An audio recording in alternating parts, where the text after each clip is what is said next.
the problem with malvertising is growing. In June and July, we've seen record-setting attacks that have been launched through malicious ads. Yahoo was notified by Malwarebytes of, and of course Yahoo, we know, is super popular, about 6.9 billion visits per month. They were serving, the Yahoo pages themselves were serving malware. Yahoo was notified and responded immediately. And in this case, it was a chain of JavaScript which successively loaded with each retrieval of JavaScript that contained another retrieval. So it created sort of a chain of scripting. In every case, the original invocation was ads.yahoo.com, and then that fetch ran JavaScript, which then fetched some script from adslides.rotator.hadjuggler.net. And so clearly, so that is script which is given away by the name Rotator. So it's apparently doing some, like choosing what it's going to show you. Then that pulled some content from AzureWebsites.net, and all the details here are in the notes. I won't go into the whole URL. And then that pulled from basestyle.org, which finally pulled from the malicious domain, which was some crazy domain name. I would say that it looks random, except it has a forum on it. And the interesting thing about all of the malvertising that this particular campaign has been using is that it looks like ultimately the malicious content is hosted on a forum posting, which is obviously not well moderated, and so it's links to that forum posting back up through this chain that end up where that script finally, so this forum posting contains script which finally runs on the visitor who receives this ad in this case when they were going to Yahoo.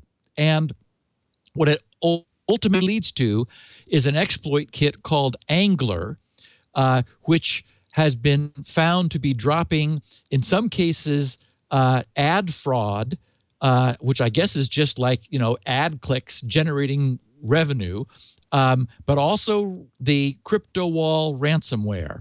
So, and we've heard that ads are delivering CryptoWall without the details, and the Malwarebytes guys finally said, okay, look, this is what we've been tracking these guys for months. This is what we've been seeing. And in their blog, they write that malvertising is a silent killer because malicious ads do not require any type of user interaction in order to execute their payload. The mere fact of browsing to a website that has advertisements, and most sites, if not all do, they write, is enough to start the infection chain. The complexity of the online advertising economy, which is what we'll be talking about a little bit at the end of this podcast, makes it easy for malicious actors to abuse the system and get away with it. It's one of the reasons why we need to work very closely with different industry partners to detect suspicious patterns and react very quickly to halt rogue campaigns. So they were very pleased with Yahoo's response, and then they just posted a couple days ago that that campaign that they've been tracking had moved, changed advertisers, was no longer on Yahoo, but went to AOL that has the advertiser.com domain, but is also still hosting on Azure.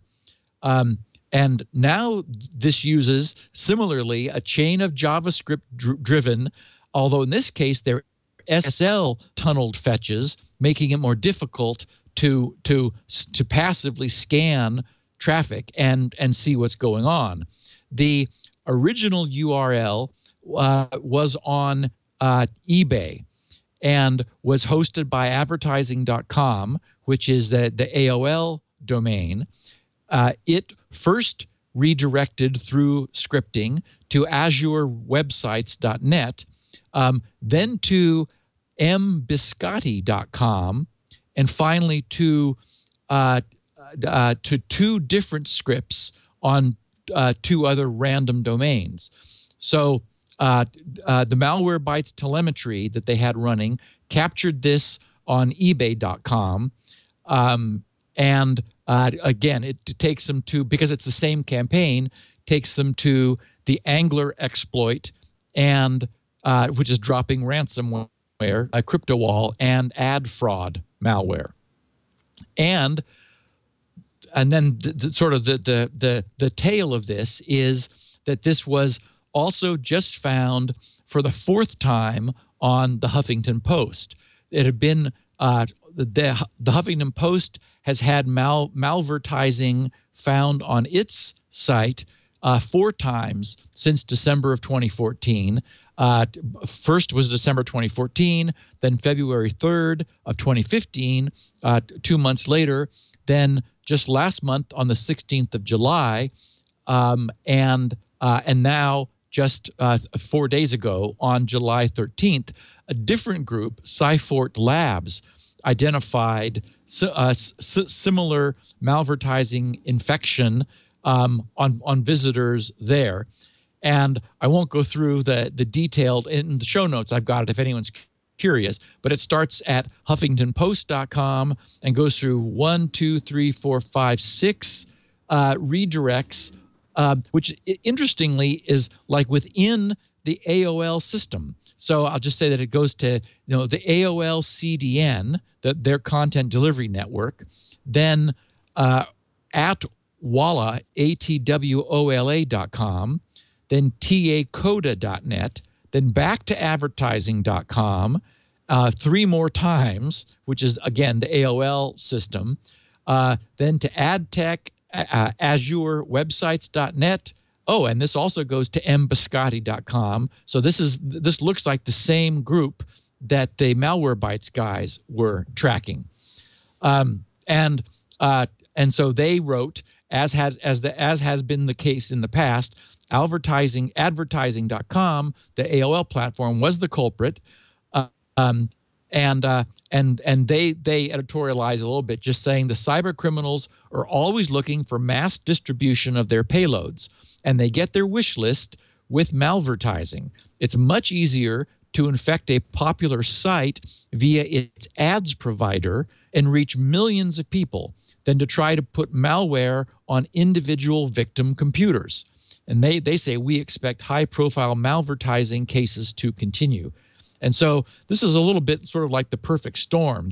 We have the collision of CryptoLocker, which is malware we've been tracking on the podcast and talking about for some time, because unfortunately it is really effective and produces real revenue if people can get it on their machines.